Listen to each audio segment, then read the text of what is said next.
আল্লাহ নবী মুসা আলাইহিস সালাম কারণ কেসা বলে, কারণ তোমার যাকাত দিতে হবে। আল্লাহর পয়গম্বর ডেকে বলে তোমাকে যাকাত দিতে হবে, কারণ ডেকে বলেন আমি যাকাত দিতে পারবো না। আল্লাহ নবী মুসা আলাইহিস সালামের রাগ কম না বেশি? যে নবী রেগে গেলে মাথার টুপি ভেদ করে চুলগুলো খাড়া হয়ে যায়। আল্লাহু আকবার বলেন। সেই পয়গম্বর যখন বলে যাকাত না দিলে যাকাত আদায় করা হবে, আল্লাহু আকবার বলেন। চোখে মুখে তাকায়া কারণের ভয় লাগছে, বলে ঠিক আছে যাকাত দিব। কত? পয়গম্বর ডেকে বলে 2.5% যাকাত দিতে হবে। এইবার কারণ বলে আমাকে একটু সময় দেন।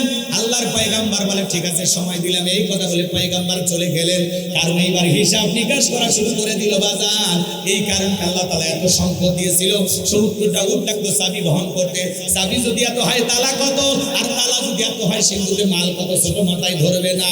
এইবার কারণ হিসাব নিকাশ করে দেখে যেই পরিমাণে যাকাতের অর্থ এসেছে, কয়েক হাজার কর্মচারী দিয়া দিনের পর দিন রাতের পর যদি যাকাত দেওয়া হয়, রাতের পর যাকাত দেওয়া হয়, এরপরে যাকাতের টাকা দিয়ে ফুরানো যাবে না।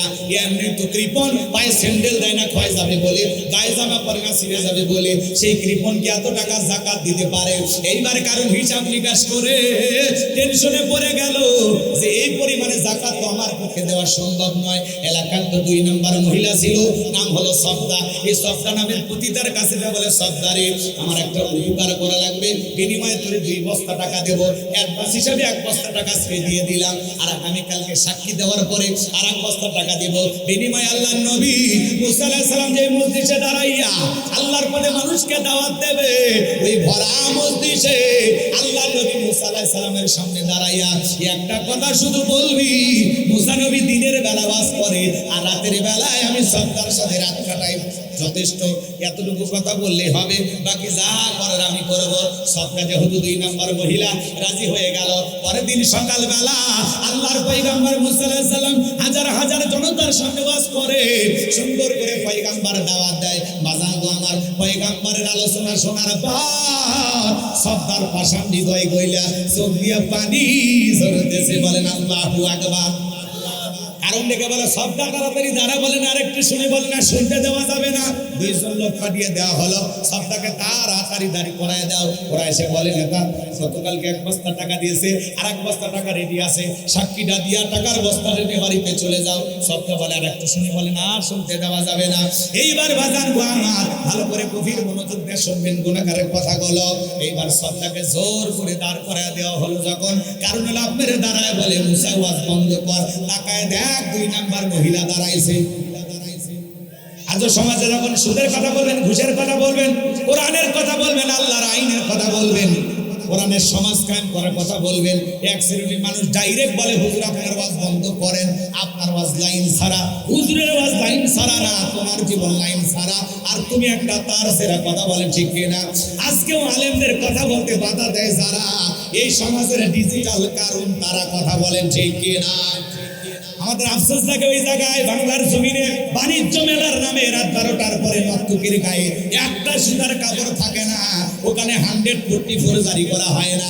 যারা বাংলার জমিনে তাফসীর মাহফিলে ওয়াজ মাহফিলে 144 জারি করে কোরআনের মাহফিল বন্ধ করে দেয়, আমার বিশ্বাস এ কোনোদিন মুসলমান হতে পারে না। কথা বলেন না কেন? কোরআন বন্ধ করার স্বভাব মুসলমানের নাই, স্বভাব কাফেরদের। ওয়াকালাল্লাযীনা কাফারু লা তাসমাউ লিহাযাল কুরআন ওয়ালগাউ ফীহি লাআল্লাকুম তাগলিবুন। সূরা হামিম, সূরা হামিম সিজদার 26 নম্বর আয়াত আল্লাহ রাব্বুল আলামিন জানায় দিলেন, আল্লাহ রাব্বুল আলামিন জানায় দিলেন ওয়াকালাল্লাযীনা কাফারু, কাফেরদের স্লোগান হলো, কাফেররা বলল লা তাসমাউ লিহাযাল কুরআন, কোরআন শ্রবণ করো না। যেখানে নবী কোরআনের আলোচনা করে, কোরআন তেলাওয়াত করে, মানুষকে দাওয়াত দেয়, ওই জায়গায় হট্টগোল সৃষ্টি করো, তালি বাজাও, শীষ দাও, যেভাবে কোরআনের পাতাগুলো বন্ধ করে দাও। যদি কোরআন বন্ধ করতে পারো, আমরা কাফেররা বিজয় লাভ করব। আবু জেহেল ষড়যন্ত্র করেছিল, উতবা সাইবা ষড়যন্ত্র করেছিল, কোরআন বন্ধ করার ওরা চেষ্টা করেছিল। 1450 বছর আগে আবু জেহেল পারে নাই। আজ পৃথিবীতে যারা কোরআন বন্ধ করার ষড়যন্ত্র করে, এরাও পারবে না। ইসলামকে থামিয়ে দিতে আসবে যারা, আল্লাহ তাদের জীবনকেই থামিয়ে দেবেন। কথা বলেন ঠিক কিনা? গভীর মনোযোগ দিয়ে কথাগুলো শুনবেন। বাজান আমার সামনের দিকে যায়। এইবার কারণ ডেকে বলে মুসা রে তাকায় দেখো 2 নম্বর মহিলা দাঁড়াইছে। পয়গম্বর কি জানে কোনটা 2 নাম্বার কোনটা 1 নাম্বার? রতনে রতন সেনে। কথা কয় না, বোঝেন নাই মনে হয়, কথা মনে হয় বোঝেন না, ভালো করে বুঝবেন। এবার কারণ ডেকে বলে সবদা তোমার যা বলার তুমি বলো, আমি তোমার সাথে আছি। সবদা ডেকে বলে আমি যেহেতু দাঁড়িয়েছি বলার জন্য আমাকে বলতে দেন, আপনি বসেন। এই কথা বলে কারণকে বসিয়ে দেওয়ার পর সবদা দাঁড়িয়ে বলে ও জনগণ সন্নতি, এমন আমি জীবনে কোনোদিন মুসা নবীকে দেখি নাই। আজকে মুসা নবীর আলোচনা শোনার পর আমার পাষাণ হৃদয় গইলা গেছে। আমি মনে মনে সিদ্ধান্ত নিয়েছি আর খারাপ কাজ করবো না, অশ্লীল কাজ করবো না। আমি তওবা করে ঈমান গ্রহণ করব। নবীদের আলোচনা শুনে একটা প্রতিটা ভালো হয়ে যায়, আলেমদের আলোচনা শুনে অনেক সময় বেনামাজি নামাজি হয়ে যায়, শুকর ঘোষকর ভালো হয়ে যায়, ব্যাপারটায় চলা মা বোন পর্দা করে, দাড়ি কাটা যুবকটা আলেমদের ওয়াজের মাধ্যমে দাড়ি রাখে, পরিবর্তন হয়। আল্লাহ হেদায়েতের মালা আলেমদের মাধ্যমে ধরে গলায় পরিয়ে দেয়। কথা কয় না, কথা কয় না। এজন্য বাজান গো আমার ভালো করে বুঝবেন, এদেশে ওয়াজ মাহফিল, মসজিদের বয়ান, জুমার বয়ান, এটা যদি না থাকতো, চোখের সামনে বাচ্চা কাচ্চা হাফ প্যান্ট পরে ঘুরতো, যুবক যুবতী কিছুই বলার ছিল না। যতটুকু ভালো আছে শুধুমাত্র এই তাফসীর মাহফিল, ওয়াজ মাহফিলের কারণে। কথা কন ঠিক কিনা? এই জন্য যারা বন্ধ করতে চায় বুঝবেন, এদেশকে ওরা লন্ডন আমেরিকা বানাতে চায়। প্রকাশ্যে আপনার সন্তান বান্ধবী নিয়ে ঘুরবে, আপনার সামনে কিস করবে, আপনি কিছু বলতে পারবেন না। কথা কয় না কেন? লন্ডন আমেরিকা গেছিলেন, বুঝবেন কেমনে? যাওয়া লাগবে। মন খারাপ করেছেন মনে হয়, কষ্ট মনের মধ্যে নেবেন না বাজান। অনেক কথা বলার ছিল, মনে অনেক কথা জমা ছিল। রাত গভীর হয়ে যাওয়ার কারণে আমি কথা বিস্তারিত করতে পারতেছি না। ডালপাল শাখা বানায় কি করবো, জায়গা মতো তো যেতে পারবো না, সময় থাকা লাগবে, তাই না? যাই হোক বাজান, আর কথা বাড়াবো না, সামনের দিকে যায়। কষ্ট হচ্ছে আপনাদের? একটা তাকবীর দেন, লিল্লাহি তাকবীর। সবদা বলে কারণ কেন লাফালাফি করে, এবার গোপন তত্ত্ব ফাঁস করে দেয়। গতকাল রাত্রিতে আমার বাড়িতে গিয়েছিল, অ্যাডভান্স হিসেবে 1 বস্তা আমার টাকা দিয়েছে, সাক্ষী দেওয়ার পরে আর 1 বস্তা টাকা দেবে, বিনিময়ে আমাকে এই কথা বলতে হবে মুসা নবী দিনের বেলা ওয়াজ করে আর রাতের বেলা আমি সবদার সাথে রাত কাটায়। আপনাদেরকে সাক্ষী রেখে বলতেছি, মুসা নবীর চরিত্র ফুলের চাইতেও পবিত্র। ওই কারণ হলো আমি সবদার নিয়মিত ভক্ত। বলেন আল্লাহু আকবার। ওয়া মাকারু ওয়া মাকারাল্লাহ আল্লাহু খায়রুল মাকিরিন। এলাকার যে সাক্ষীকে কন্ট্যাক্ট করা হয়েছে টাকা দিয়া, ওর মুখ দিয়ে সঠিক কথা বের করে দিল কে? নিজের গর্তে নিজেই করেছে। কথা কন ঠিক কিনা? আজও যখন আলেমদের বিরুদ্ধে সাক্ষী দাঁড়া করানো হয়, ওরা বলে হুজুর নির্দোষ। কথা কয় না? হুজুরের জানাজায় বলে হুজুর 2 বছর আমাদের এলাকায় এমপি ছিল, এই কোরআনের ময়না পাখি যতদিন এমপি ছিল, আরে আমরা মায়ের কোলে শিশু যেমন শান্তিতে থাকে তেমনি আরামে ছিলাম। বলেন আল্লাহু আকবার। কতক্ষণ ঠিক কিনা? এজন্য বাজান গো আমার, যত দোষেই করেন দোষী জাতির মানুষ আসলটা বোঝে। কতক্ষণ ঠিক কিনা? এজন্য বাজান গো আমরা আলিম হিসাবে তাকে ভালোবাসি। তার ইন্তিকালের পরে মানুষ এখনো কাঁদে, অন্তর থেকে দোয়া করে। 13টা বছর মানবতার জীবন যাপন করে এই দুনিয়ার জমিন থেকে বিদায় নিয়েছেন। আল্লাহর কাছে দোয়া করি, আল্লাহ রাব্বুল আলামিন যেন তাকে জান্নাতের উচ্চ মাকাম দান করেন। জোরে বলেন আমিন, আরো জোরে বলেন আমিন। সামনের দিকে যাই বাজান গো আমার, যে কথা বলতে চাচ্ছিলাম, আল্লাহর পয়গম্বর রাগান্বিত হয়ে গেল, আল্লাহকে দেখে বলে আল্লাহ যাকাত চাইতে গেছিলাম, আমার বিরুদ্ধে এত বড় ষড়যন্ত্র করে। আল্লাহ গো কারুকে আর ছাড় দেওয়া যাবে না, আপনি জমিনকে ওয়ার্ডার দেন, জমিন যেন কারণকে গ্রাস করে ফেলে। আল্লাহর পয়গম্বরের দোয়া মঞ্জুর হয়ে গেল। এইবার কারণের হাঁটু পর্যন্ত জমিনের ভিতরে চলে গেল। ও বলে ব্যাপার না, লাফতে উঠতে পারবো। মাজা পর্যন্ত গেল, বলে ব্যাপার না, দেখে শক্তি আছে, লাফতে উঠতে পারবো। গলা পর্যন্ত যখন জমিনের ভিতরে চলে গেছে, কারণ দেখে বলে মুসারে ধন সম্পদ যা আছে সব তোমার, আর তোমার আল্লাহ, তুমি নিয়ে যাও, জানটা আমার ভিক্ষা দাও। আল্লাহর পয়গম্বর ডেকে বলে আল্লাহুস সামাদ, আমার আল্লাহ অমুখপেক্ষী, আমার আল্লাহ কারো কাছ থেকে কিছু নেয় না, আমার আল্লাহ দিয়ে যায়। বলেন আল্লাহু আকবার। তোর ধন সম্পদ সহ জমিনের ভিতরে চলে যা, আর পৃথিবীর ইতিহাসে সাক্ষী থাকতে ওর মতো যারা আল্লাহ রাস্তায় সম্পদ বিলাবে না, কঠিন কিয়ামতের ময়দানে তুই কারণের কাতারে আল্লাহ তাদেরকে দাঁড় করিয়ে বিচার করবেন। কথা বলে ঠিক কিনা? এজন্য যাকাত হলো মালের ময়লা, যাকাত হলো আপনার সম্পত্তি পবিত্র করে। ধনী যাকাত দিলে আল্লাহ আরো ধনী বানায়, যাকাত দিলে ধনীর ধন কমে না বাড়ে না। জোরে বলেন কমে না বাড়ে। আল্লাহ বলেন জাকাত দান সদকার বৃদ্ধিকে আমি বহু গুণে বাড়ায়া দেন, বলেন আল্লাহু আকবার। সূরা তাওবার ভিতরে আল্লাহ বলেছেন যারা স্বর্ণ রূপা টাকা পয়সা জমা রাখে, আল্লাহ রাস্তায় খরচ করতে চায় না, বিলাতে চায় না, সঠিকভাবে হিসাব করে যাকাত দিতে চায় না, দান সদকা করতে চায় না, আমার আল্লাহ বলে তাদের জন্য রয়েছে আযাবের সুসংবাদ। কিসে আযাবের সুসংবাদ হয়? আল্লাহ তাআলা কিভাবে জানিয়েছেন কথাটা বুঝলেন না? বলতে হলে লম্বা সময় লাগবে, আমার হাতে এত সময় নাই। আপনার এই সম্পদ যদি আপনি যাকাত সঠিকভাবে হিসাব করে দিতে পারেন, আপনি বেঁচে যাবেন। এজন্য বাজান গো আমার, নিজেকে যদি জাহান্নামের আগুন থেকে বাঁচাইতে চান, কবরের শাস্তি থেকে বাঁচাইতে চান, তাহলে আল্লাহ রাব্বুল আলামিন যদি আপনাকে ধনী বানায় দেয়, প্রত্যেক বছর কয় হাজার টাকা যাকাত আসে, কয় লক্ষ টাকা যাকাত আসে, হিসাব নিকাশ করে শতকরা 2.5% যাকাত দেওয়ার দরকার আছে না নাই? কারা কারা আল্লাহর ভয়ে যাকাত দিবেন? দুই হাত তুলে আল্লাহকে দেখান, আল্লাহ কবুল করেন, জোরে বলেন আমিন। আপনার শোনেন, এই গ্রামের সবাই মিলে একটা মাহফিল দিতে পারেন, মসজিদ বানাইতে পারেন, মাদ্রাসা বানাইতে পারেন, বলেন তো বাজান এগুলো ভালো কাজ? এগুলো কি কাজ? ভালো কাজ। তাহলে যাকাত দেওয়া ফরজ, একটা ইবাদত। এই গ্রামের 20 জন ধনী হন আর 30 জন ধনী হন, সব ধনীর যাকাতের টাকা এক জায়গায় করেন। কথা কয় না? আরে ভাই, রাষ্ট্র তো দায়িত্ব নিচ্ছে না, তাহলে আপনি কি করবেন? এই বিরোহিলের মানুষ সব ধনী, রমজান মাসে হোক অথবা নির্দিষ্ট একটা বছরের দিনে হোক, আপনারা সব ধনী যাকাতের টাকা এক জায়গায় করেন। মনে করেন এই গ্রামের সকল ধনী মিলে যাকাত আসলো 50 লাখ। কয় লাখ? এইবার এই গ্রামের 30 জন লোকের তালিকা করেন, 40 জন পারেন, 20 জন পারেন, সেটা আপনাদের ব্যাপার। এদের তালিকা করে এই বছরে এই গরিবদের টাকাগুলো দেন, আর বলে নিজে টাকা দিলাম, কারো কাছে ভিক্ষা করবা না, এটা একটা কর্ম করো।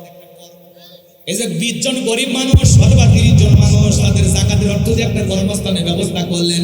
এইভাবে যদি 5 বছর এই গ্রামের মানুষ যাকাত দেয়, তাহলে 150 জন মানুষের কর্মস্থানের ব্যবস্থা হয়ে গেল এই গ্রামে। তারপরে কি আর গরিব পাওয়া যাবে?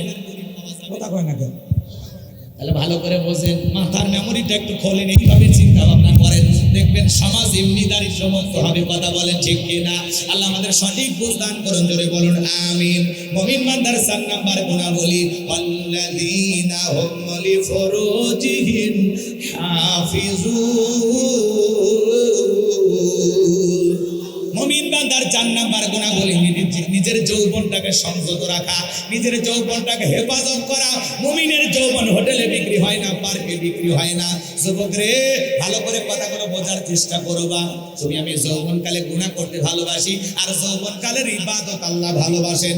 আল্লাহ রাব্বুল আলামিন শিশুকালের হিসাব নেবেন না, বৃদ্ধকালের হিসাব নেবেন না, হিসাব নেবেন যৌবনকালের। কথা বলেন ঠিক কিনা? এই যৌবনকালে লম্বা সময় রুকু করা যায়, লম্বা সময় নামাজে দাঁড়িয়ে থাকা যায়, লম্বা সময় সিজদা করা যায়।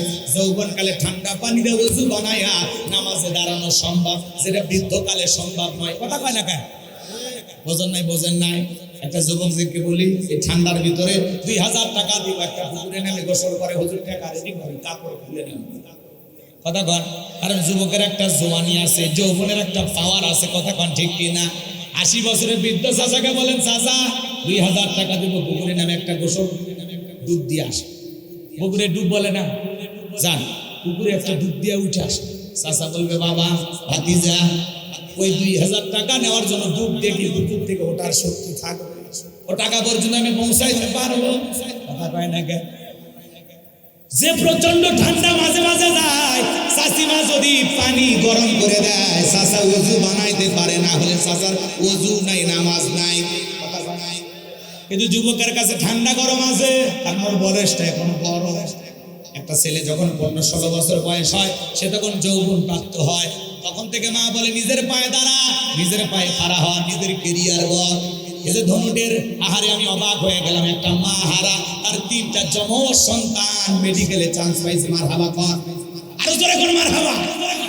বাবা মারা গেছে বিনা চিকিৎসায়। মা ছোটবেলা থেকে গল্প শোনাইছে, বগুড়া ধনুটের বাচ্চাকে গল্প শোনাইছে, বাবা তোর বাবা বিনা চিকিৎসায় মারা গেছে, আমি চিকিৎসা করতে পারি নাই, আমার বুক ভরা আশা আমি তোমাদের সবাইকে ডাক্তার বানাবো। ছেলেগুলোকে আল্লাহ কবুল করেছেন, মায়ের স্বপ্ন পূর্ণ হয়ে গেছে। এই 3টা ছেলে এখন ডাক্তার। বলেন মারহাবা। কথা কি বোঝা গেল? নিজের সম্পদ, জায়গা জমি বিক্রি করে মা সন্তানকে ডাক্তার বানানোর স্বপ্ন। আল্লাহু আকবার বলেন। স্বামী হারা, বাবা হারা, 3 যমজ বাচ্চা। এখন তার মায়ের স্বপ্ন পূরণ করে তারা এখন ডাক্তার হতে চলেছেন। আল্লাহ কবুল করেন, জোরে বলেন আমিন। এই যে মানুষের যদি ইচ্ছা থাকে, সৎ ইচ্ছা, মানুষের মনোবল যদি ভালো থাকে, একটা রিক্সা চালক, ভ্যান চালক, স্বামী হারা মা তার 3টা বাচ্চাকে ডাক্তার বানায়া দেখিয়ে দিয়েছে। সম্পদ থাকলে সন্তানের পড়াশোনা হয় না। সন্তানকে মানুষ বানাতে চাইলে বিনয়ী হওয়া লাগবে। এরকম মা হওয়া লাগবে যে মা তার স্বামীকে হারাইয়া সন্তানদেরকে ডাক্তার বানানোর জন্য যুদ্ধ করে যাচ্ছে, জীবন সংগ্রাম চালিয়ে গেছেন। কথা বলেন ঠিক কিনা? রাগ করেছেন আপনারা? বিরক্ত হয়েছেন? গরিবের ছেলে ডাক্তার হইলে অনেকে দেখতে পারে না, ধনীর টাকা আছে, ছেলে হলো নিঃস্বার্থ। কথা কয় না? আছে না? আছে না? মেয়েটা কথা শোনে না, জামাই 2টা ধরা দিয়েছে, তারপরে ভাত জোটে না। আর গরিবের মেয়ে দেখার কেউ নাই, 3 বাচ্চা। একজন ধনী এসে শখ করে বিয়ে করে নিয়ে গেছে, অথবা ভালো একটা মানুষ এসে ভালোভাবে বিয়ে করে নিয়ে গেছে। গরিব মহিলা, আরে গরিব মহিলা 3 বাচ্চা বিয়ে দিয়েছে, সংসার জীবনে সুখের অভাব নাই। সুখ দেওয়ার মালিক কে? দামি বিছানার চাদর থাকলে সুখী হওয়া যায় না। 1 লাখ টাকার খাটে ঘুমাইলে ঘুম আসে না। সুখ দেওয়ার মালিক কে? আরামের ঘুম দেওয়ার মালিক কে? আপনার জীবনের সব ধরনের সমস্যা মেটানোর ক্ষমতা আছে কার? এই যে মা, আর জবানে আল্লাহর নাম শুনলাম, আমার বড় ভালো লাগলো। 3টা যমজ বাচ্চাকে তিনি ডাক্তার বানানোর স্বপ্ন দেখে আস্তে আস্তে বড় করেছেন। আজকে সে মায়ের স্বপ্ন পূর্ণ হয়ে গেছে। প্রত্যেকটা বাংলাদেশের ঘরে ঘরে এমন মায়ের জন্ম হওয়ার দরকার আছে না নাই? যে মা তার স্বামীকে হারানোর পরেও জীবন যুদ্ধের হাল ছাড়ে না। 3টা সন্তানের মুখের দিকে তাকাইয়া নিজের জীবনের যৌবনের সব কিছু কুরবানি করে, জায়গা সম্পদ সব বিক্রি করে সন্তানদেরকে ডাক্তার বানানোর স্বপ্ন দেখেছেন। স্বামী বিনা চিকিৎসায় মারা গেছে, এই জন্য সন্তানকে ডাক্তার বানাতে চায়। ছোট্ট বাচ্চাগুলোকে প্রশ্ন করা হলো, তোমরা ডাক্তার যে হতে চাও, তোমাদের মনের স্বপ্নটা কি? বাবা বিনা চিকিৎসায় মারা গেছে, ডাক্তার হলে মানুষের কাছে থেকে সেবা করা যায়। আমাদের মা অনেক কষ্ট করে ডাক্তার বানিয়েছে, আমরা গরিব দুঃখী মানুষের সেবা করব, এটা আমাদের 1 নাম্বার চাওয়া। আপনারা দোয়া করবেন আমরা যেন ভালোভাবে আমাদের পড়াশোনা শেষ করে মানুষের মতো মানুষ হতে পারি, মায়ের স্বপ্নকে পূরণ করতে পারি, আমরা যেন আদর্শ ডাক্তার হতে পারি। চিৎকার মেরে বলেন আল্লাহু আকবার। কি সুন্দর সন্তান জন্ম দিয়েছে, আল্লাহু আকবার। কষ্ট হয় আপনাদের? তাহলে যুবক ভালো করে কথাগুলো বোঝার চেষ্টা করো। ওয়াল্লাযীনা হুম লিফুরুজিহিম হাফিজুন। মুমিন বান্দার 4 নাম্বার গুণাবলী, নিজের যৌবনটাকে সংযত রাখা, নিজের যৌবনটাকে হেফাজত করা, নিজের যৌবনটাকে কন্ট্রোল করা। আপনার ছেলে 16 বছরে যৌবন প্রাপ্ত হয়ে যায়, ওর বয়স 32 বছর হয়ে যায়, তারপরে আপনি বিয়ে করায় দেন, বাকি 16 বছরকে আঙ্গুল চুষেছেন। কথা মনে বোঝেন নাই আপনারা? এজন্য বাজার গো, আমার ছেলে মেয়ে যখন যুবক যুবতী হবে তাদেরকে বিয়ে দেওয়া লাগবে, আর ওই সময়টা বাচ্চা কাচ্চাকে নজরে রাখা লাগবে। কথা বলেন ঠিক কিনা? এই যুবক ভালো করে কথার বোঝার চেষ্টা করো। আমরা যৌবনকালে শয়তানের ওয়াসওয়াসায় পড়ে গুনাহ করতে ভালোবাসি, আর যৌবনকালের ইবাদত আমার আল্লাহ পছন্দ করে। বলুন আল্লাহু আকবার। তাহলে আমরা যৌবনকালে ইবাদত করে সময় কাটাবো কার জন্য? আমাদের এই যৌবন কালের সময় ব্যয় হবে কার ইবাদত করে?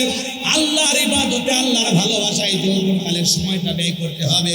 এজন্য বললাম বাজান গো আমার, যুবক রে, এই রঙের যৌবন একদিন চন্দরে শেষ হয়ে যাবে, এই কাঁচা দাড়ি একদিন সাদা হয়ে যাবে, এই টাইট চামড়া একদিন ঢিল হয়ে যাবে, যৌবনে পড়ে যাবে ভাটি। কথা বলেন ঠিক কিনা? তোমার গহনা দিন রাইয়া যাইবে, গহনা দিন রাইয়া যাইবে, যৌবনে লাগবে ভাটি। ওই যে দেখো ডাকিতেছে তোমায় কবরের মাটি, ওই যে দেখো ডাকিতেছে তোমায় কবরের মাটি। কথা বলে ঠিক কিনা? যেদিন সন্ধ্যার আগে ডুবের বেলা, এক নিমিষেই ভেঙে যাবে তোর রঙেরই মেলা। যেদিন সন্ধ্যার আগে ডুবের বেলা, এক মিনিটেই ভেঙে যাবে তোর রঙেরই মেলা। কারে দিবা তুমি জোরে ধমক, কারে দিবা তুমি জোরে ধমক, কার বাবা তাই বাংলা লাঠি। ওই যে দেখো ডাকিতেছে তোমায় কবরের মাটি, ওই যে দেখো ডাকিতেছে তোমায় কবরের মাটি। কথা বলে ঠিক কিনা? খবর পেয়ে আসবে আত্মীয় স্বজন, তোমারই চার পাশে বৈশা সবাই করিবে কান্দন। সাজাইবে তোমায় মনের মতন, সাজাইবে তোমায় মনের মতন, কি সুন্দর পরিপাটি।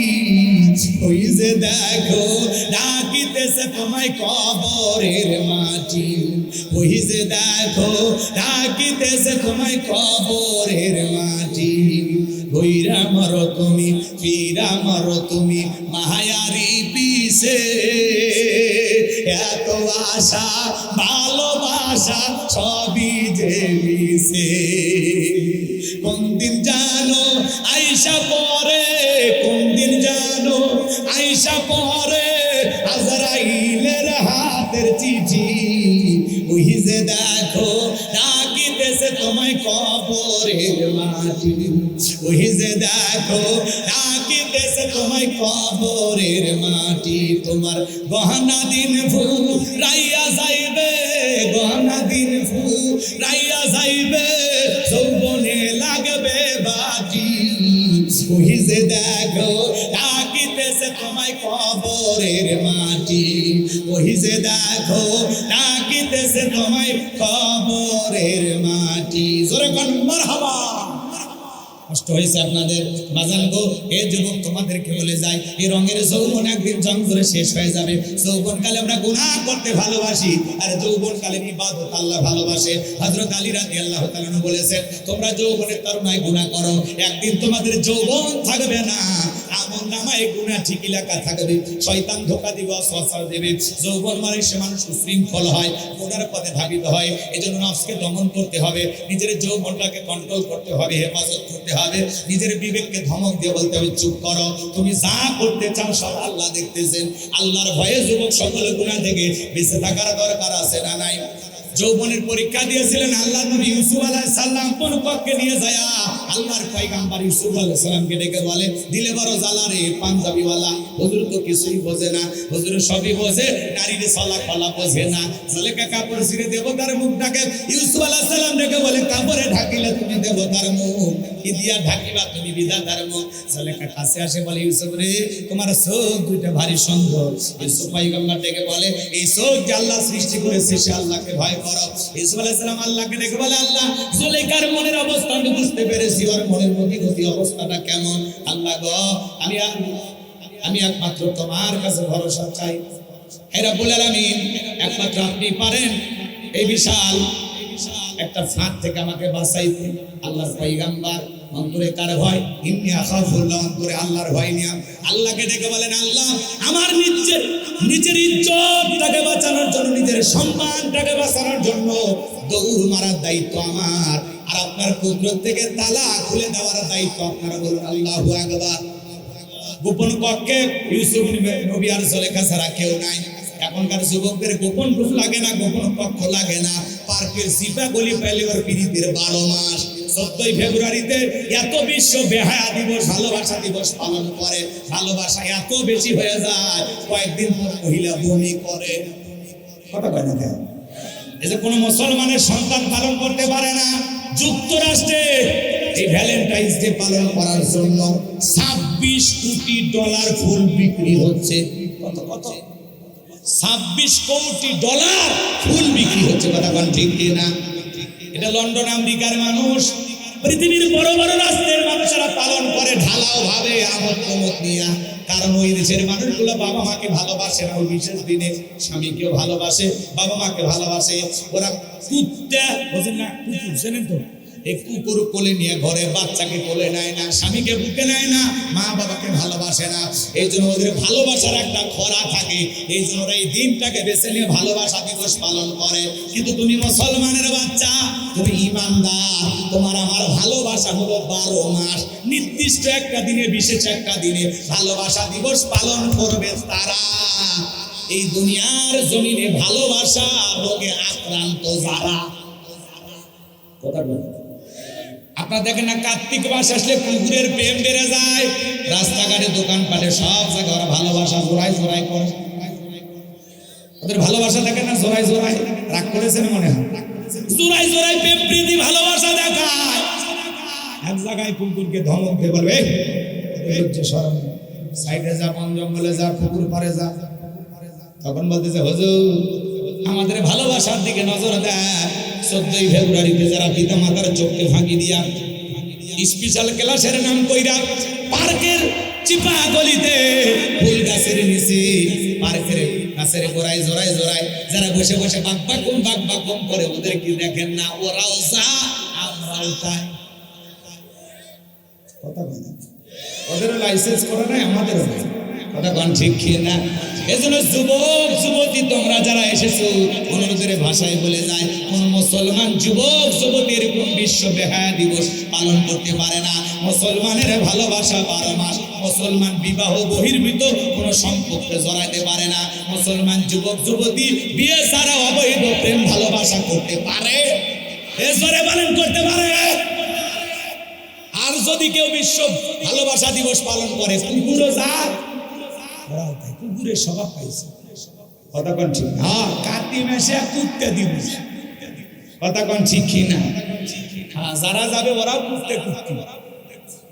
কথা কন না কে? কথা কন না। রাগ করলে আমার কিচ্ছু হয় না। আর আপনাদের এলাকায় না আসি, সমস্যা কি?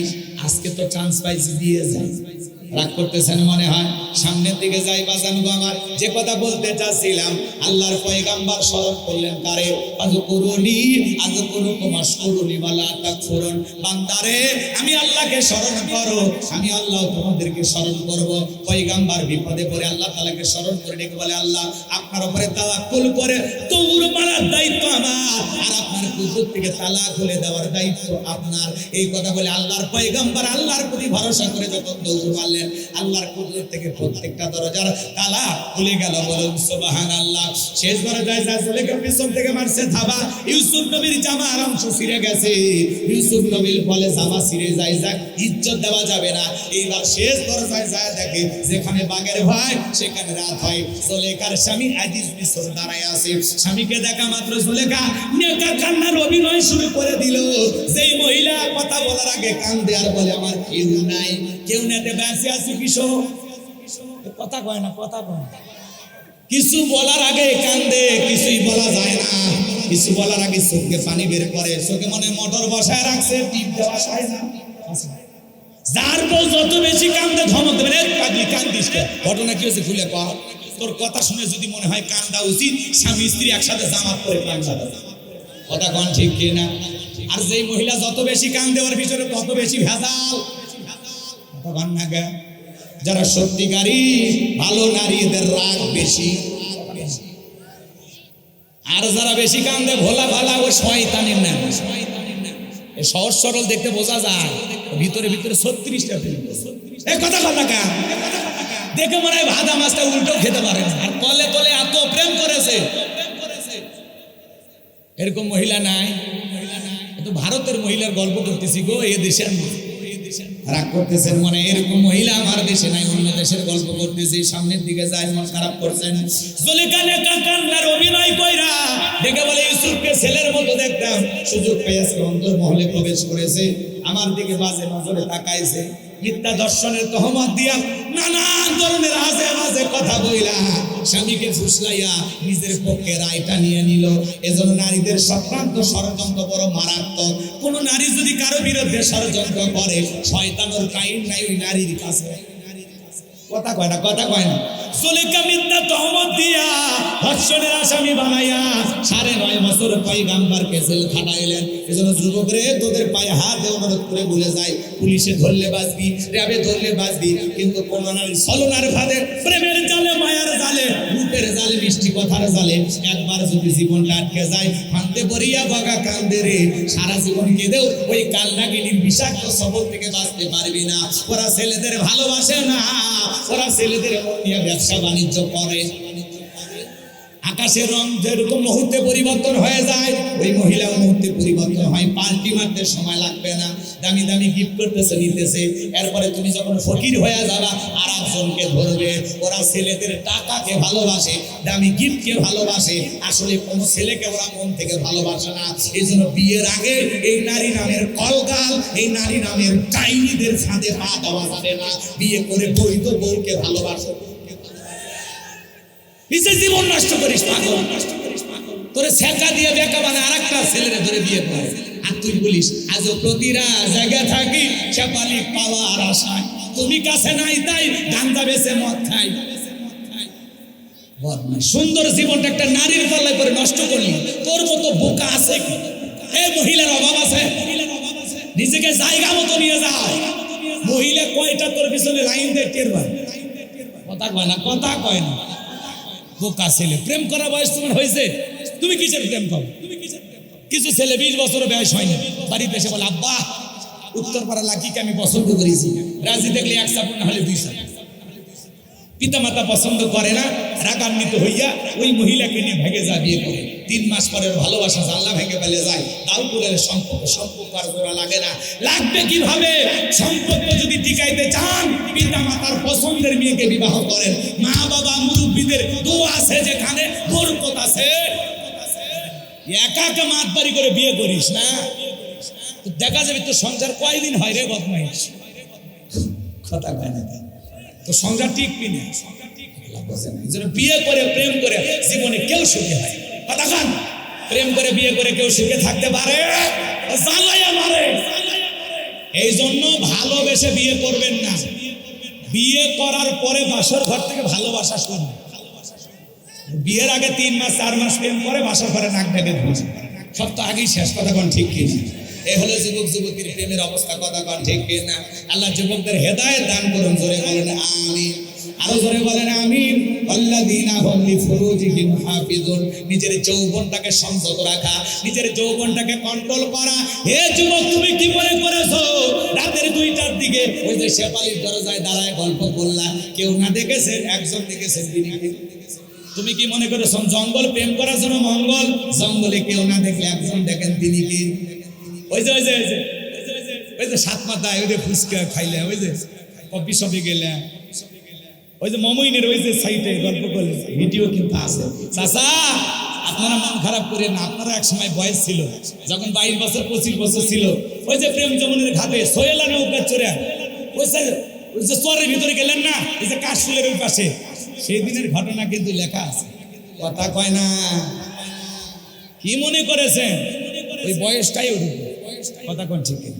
যারা কন্ট্রোল করে এরা ইমানদার, আল্লাহর বান্দা, এরা আল্লাহর প্রিয় হতে পারে। আর যারা বিপদে যায়, এমনও মানুষ আছে ওই হারাম কাজে লিপ্ত থাকতে থাকতে ওই অবস্থায় মৃত্যু চলে আসে। কথা কোন ঠিক কি? ওখান থেকে আর ফেরার পথ থাকে না। এই জন্য ইমানদার হিসাবে যখন দেখবা নিজেকে কন্ট্রোল করা কঠিন, ডাইরেক্ট বিয়ে, কোনো কথা নেই। ঠিক আছে তো ইনশাল্লাহ? আল্লাহ যুবকদেরকে সঠিক প্রদান করেন। আর অভিভাবকেরা বাচ্চা কি বলে, আপনার সন্তান কি বুঝাইতে চায়, ওদের কথাগুলো শুনবে। ঠিক আছে তো ইনশাল্লাহ? আল্লাহ আমাদের বুঝদান করেন। জোরে বলেন আমিন। অনেক মাহফিলে গেলে বলে হুজুর আব্বা বিয়ে করায়, আমার বয়স 27 বছর পার হয়ে গেছে, আব্বা বিয়ে করায়। তুই কিছুই করিস না, তুই বিয়ে করে কি? তো কর্ম লাগবে। বিয়ে করার পরে তোর বইরে যদি ভাত আমার দেওয়া লাগে, তাহলে আমার লাভ থাকে। এরকম বাবা মা আছে না নাই? বাচ্চাকে ছোটবেলা থেকে কর্মের দিকে ধাবিত করেন। আল্লাহ আমাদের সঠিক বুঝদান করেন। জোরে বলেন আমিন। এবার 5 আর 6 নম্বরে গুণাবলী। ওয়াল্লাযীনা হুম লিআমানাতিহিম ওয়া আহাদিহিম রাউন। 5 নাম্বার হলো আমানত রক্ষা করা। জীবনটা আমানত, ছেলে মেয়ে আমানত, স্ত্রী সন্তান আমানত। ভালো করে বুঝবেন। বক্তার কাছে শ্রোতার আমানত, ইমামের কাছে মুসল্লি আমানত, শিক্ষকের কাছে ছাত্র ছাত্রী আমানত। কথা কোন ঠিক কিনা? মেম্বারের কাছে ওয়ার্ডবাসী আমানত, চেয়ারম্যানের কাছে ইউনিয়নবাসী আমানত, এমপির কাছে নির্বাচনী এলাকার মানুষ আমানত, মাননীয় প্রধানমন্ত্রীর কাছে এ দেশের 18 কোটি জনগণ হলো আমানত। 5 নাম্বার আমানত রক্ষা করা। লম্বা হবে, লম্বা করবো না। 6 নাম্বার ওয়াদা প্রতিশ্রুতি রক্ষা করা। মুমিন মুখে যা বলে অন্তরে বিশ্বাস করে, কাজে তা বাস্তবায়ন করে। দোয়া করবো? না না, বুঝতে পারছি, ঠিক আছে। ওয়াল্লাযীনা হুম আলা সালাওয়াতিহিম ইউহাফিজুন। মুমিন বান্দার 7 নাম্বার গুণাবলী, যারা নিজেদের সালাতের প্রতি যত্নবান। নামাজ শুধু একা পড়লে হবে না, সন্তানকেও নামাজি বানাইতে হবে, মেয়েকে নামাজি বানাইতে হবে, স্ত্রীকে নামাজি বানাইতে হবে। কথা বলেন ঠিক কিনা? যে ব্যক্তি আসরের নামাজ পড়ে মাগরিব পর্যন্ত মসজিদে মনটা টাঙানো থাকে, মাগরিব পড়ে এশা পর্যন্ত মসজিদে মনটা টাঙানো থাকে, যে যত্ন সহকারে সালাত আদায় করে, দায়িত্ব নিয়ে, আল্লাহর ভয় নিয়ে, যত্ন সহকারে, লাফালাফি নামাজ না, 2 মিনিটে 2 রাকাত, 4 মিনিটে 4 রাকাত, ওই 4G 5G গতির নামাজ না। নামাজ না তামাশা করলে হবে না, নামাজ পড়তে হবে ধীর স্থির ভাবে, বিশ্রামের সহিত, রুকুটা সুন্দর ভাবে, সিজদা দুটা সুন্দর ভাবে। কথা বলেন ঠিক কি? আল্লাহ আমাদের বুঝ দান করে, জোরে বলেন আমিন। একটা পরিবারে 4 জন সদস্য, সবাই যদি নামাজ পড়ে, ভালো লাগে না খারাপ লাগে? এই যে আমাদের ছোট ছোট বাচ্চা, এদেরকে মসজিদে নিয়ে যাওয়ার দরকার আছে না নাই? পৃথিবীর সফল বাবা তারা, যে বাবা তার ছেলের হাত ধরে মসজিদে নিয়ে যায়। কথা বলেন ঠিক কিনা? ছোট ছোট বাচ্চা মসজিদে গেলে কিছু মুরব্বি বেয়াদবি করে, খারাপ ব্যবহার করে, ছোট বাচ্চা লাফালাফি করে, কাটারের ফাঁকতে দৌড়ি করে, ট্যাপের পানি নষ্ট করে। চাচা, ওর বয়সটা এরকম লাফালাফি করে, আর আপনি এই 70 বছরে যদি লাভ দেন, আপনার কিছু খুঁজে পাওয়া যাবে, ওর নাক স্ক্রু সব ভেঙে যাবে, আলাদা হবে। কথা বলেন ঠিক কিনা? আর আজকের শিশু আগামীর বাংলাদেশ, আপনি বেঁচে থাকবেন না চিরকাল, এই মসজিদের আবাদ করবে। কথা বলেন ঠিক কিনা? ছোট ছোট বাচ্চা মসজিদমুখী বানান, ওদেরকে মসজিদে নিয়ে যান। ছোট বাচ্চা মসজিদে গেলে চকলেট খাওয়ান। যারা 40 দিন 5 ওয়াক্ত সালাত জামাতের সহিত আদায় করে, ওই ছোট্ট বাচ্চাদেরকে সাইকেল গিফট কেন? কথা বলেন, সাইকেল কি করেন? গিফট করেন। ছোট ছোট পুরস্কার দেন, বাচ্চাদেরকে মসজিদমুখী বানান, উৎসাহ দেন। কথা বলেন। ছোট বাচ্চা ট্যাপের পানি নষ্ট করে ওযু করতে পারেন না, আপনি বলেন বাবা কোন ক্লাসে পড়ো? বলবে ক্লাস 3-তে। মাফ করে বলবে তো, বলবেন শোনো তুমি কেমন ছাত্র, পরীক্ষা হবে 10 টাকা, আমি হুবহুব যেভাবে ওযু করব এইভাবে ওযু করে যদি দেখাইতে পারো 10 টাকা। ওই দেখবেন 10 টাকা লোভে পড়ে, আপনি ছোট মানুষ না, মেমোরিতে আপনি যা করবেন ওইটাই ধারণ করবেন। আপনি যেভাবে ওযু করবেন, ওই ছোট্ট বাচ্চা 10 টাকার লোভে সেভাবে ওযু করবে। এই যে একদিন কৌশল করে ওযু শিখাইলেন, নামাজের রুকু সিজদা শিখাবেন, আপনি মারা গেলে ওই ছোট বাচ্চাকে যে বলবে এই চাচা আমি আমার ওযু শিখাইছিল, নামাজের রুকু সিজদা শিখাইছিল। আপনার সন্তান না কাঁদলেও এই বাচ্চাটা কাঁদবে। কথা কোন ঠিক না? তাহলে আমরা আমাদের ভবিষ্যৎ প্রজন্মদেরকে নামাজের প্রতি যত্নবান বানাবো, নিজেও যত্ন সহকারে সালাত আদায় করব। যদি আমল করতে পারি, উলাইকা হুমুল ওয়ারিসুন আল্লাযীনা ইয়ারিসুনাল ফিরদাউস হুম ফিহা খালিদুন। আমার আল্লাহ বলেন তারা উত্তরাধিকারী হবেন জান্নাতুল ফিরদাউসের, সেখানে তারা চিরকাল বসবাস করবেন। আল্লাহ কোনোদিন জান্নাত থেকে বের করে দেবেন না। চিৎকার মেরে বলেন সুবহানাল্লাহ। কারা কারা এই 7টা গুণাবলী আমল করতে চান, 2 হাত তুলে মালিককে একবার দেখান। আল্লাহ রাব্বুল আলামিন আমাদের সবাইকে সূরা আল মুমিনুনের যে 7টা বৈশিষ্ট্য, 7টা গুণাবলী আলোচনা করেছি, এর উপরে বক্তা শ্রোতা সবাইকে আমল করার তৌফিক দান করুন। জোরে বলুন আমিন। ওয়া আখিরি দাওয়ানা আলহামদুলিল্লাহি রাব্বিল আলামিন। সকলে দরুদ ইব্রাহিম পড়ুন।